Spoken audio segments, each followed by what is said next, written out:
Olá pessoal, tudo bem? Eu sou Jorge Santos, o seu instrutor de Geotecnologias. Eu estou aqui com um documento que orienta a criação do Mosaico SRTM para os 27 estados do Brasil, justamente. Então você tem as bandeirinhas tal, e esse processo que eu vou fazer, seleção de cenas, download e mosaicagem. São 3 caminhos que você vai utilizar ali.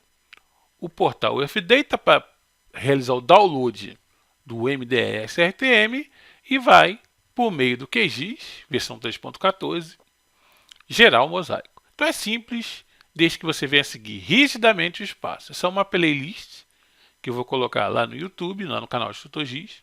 E eu espero que você goste, que você se inscreva no canal, que você dê seu feedback, que você comente também. Então, vamos à obra, né? Muito bem, diante dessa apresentação, o que eu fiz aqui? Eu fiz uma correlação entre a altimetria e o raster. E a imagem. Então, para cada valor de altimetria, você pode alocar num pixel, num quadradinho da imagem. Basicamente é isso. Então, tomando como referência o mar, que é de elevação 0, o relevo ele vai se deslocando continuamente para onde? Para o continente. Não é verdade? Então, ele sobe, desce, o relevo não tem um padrão. Você tem montanha, depois você tem a planície. Então ele não segue uma lógica de exponencial, né? O relevo eles são acidentes geográficos, né? Então eles têm partes altas, partes baixas, planalto, montanha, depressão e assim por diante.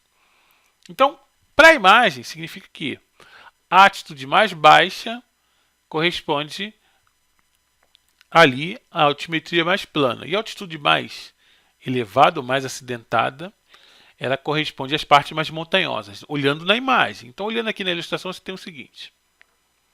Se eu considero que a maior altitude, ou seja, o pico da maior altitude no Brasil é o pico da neblina, né? No caso, a gente está falando fisicamente, qual é a maior altitude do Brasil? É o pico da neblina com seus 2.994 metros, como diz aqui a ilustração. E qual é o maior do mundo? É o Monte Everest. Todo mundo tem certeza disso aí. Pô, o Monte Everest lá, quase 9.000 metros de altitude. Quantas pessoas morrem tentando ir para o Monte Everest? Então, você tem referências. Ó, qual é a referência do Brasil? Pico da Neblina. Qual é a referência do mundo? Você tem ali quem? Monte Everest. Então, se a gente considerar a imagem para poder alocar essa grandeza, que é altitude, altimetria, você vai alocar em escalas de cores os valores de elevação. Eu tenho 2 escalas de cores aqui. A escala de 8 bits e a escala de 16 bits. Qual é a escala que melhor representa essa grandeza, altitude? É a escala de 16 bits. É óbvio, né? Você vê aqui no desenho. Então, se eu fosse alocar o valor 8848 na imagem, considerado como 8 bits, eu posso fazer isso? Não, porque a escala vai de 0 a 255 níveis de cinza. Então mostra aqui uma explicaçãozinha básica, né? Como funciona essa escala de dados. Os valores da elevação são organizados numa estrutura de matriz, ou seja, linhas e colunas, onde cada pixel da imagem armazena o valor de altitude. Legal, né? A matriz é formada por níveis de cinza, então uma imagem sempre será entregue em níveis de cinza. A gente faz a composição colorida e gera a imagem colorida. O nível de cinza mais baixo é o preto, nas 2 escalas, pode perceber, e o nível de cinza mais elevado, ou mais alto, o que se refere a valores numéricos, né? Ele é representado pelo branco.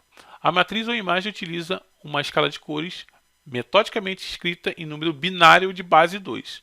Então, uma escala vai ser sempre seguindo o código binário, porque uma imagem é um dado computacional e o computador segue o seu sistema próprio. Qual é o sistema do ser humano, Jorge? O sistema decimal. A gente sempre conta de 10 em 10. Qual é o sistema do computador, Jorge? É o sistema binário. O computador conta sempre de 2 a 2. 2 elevado a 0 é igual a 1. 2 elevado a 1 é igual a 2. 2 elevado a 2 é igual a 4. 2 elevado a 3 é igual a 8. 2 elevado a 4 é igual a 16 e assim vai. Sempre considerando na base 2. Então aqui, qual é a melhor escala que eu posso alocar o valor correspondente à altitude do Monte Everest? É a escala de 16 bits. Eu não posso colocar 8.000 numa escala que só vai até 255, você entender? Por isso que é importante você estar atento para a questão da escala e para essa variação dos níveis de cinza. Então, numa imagem, olhando a altimetria, eu estou alocando valores referentes à elevação. Mas poderia ser outro fenômeno do mundo real, do espaço geográfico. Poderia ser outro fenômeno. Poderia ser, por exemplo, a declividade. Uau! Declividade. Quais são os valores da declividade, não é mesmo? Poderia ser outra coisa. Poderia ser um raster contém um cálculo da expansão de uma pandemia, aquela imagem que tem as áreas mais vermelhas, onde tem o maior número de casos, né, as áreas mais quentes, aquele mapa que a gente chama de densidade de kernel. Então ele vai alocar valores ali, números, e o número tem que obedecer o meio físico, que é a imagem computacional. O que é um dado computacional? É um dado processado no computador. Então, qual a referência para a formação da altimetria? Está explicando aqui. E por que a altimetria não pode usar a escala de 8 bits? Também já falei. Isso é muito importante para o que a gente desenvolve.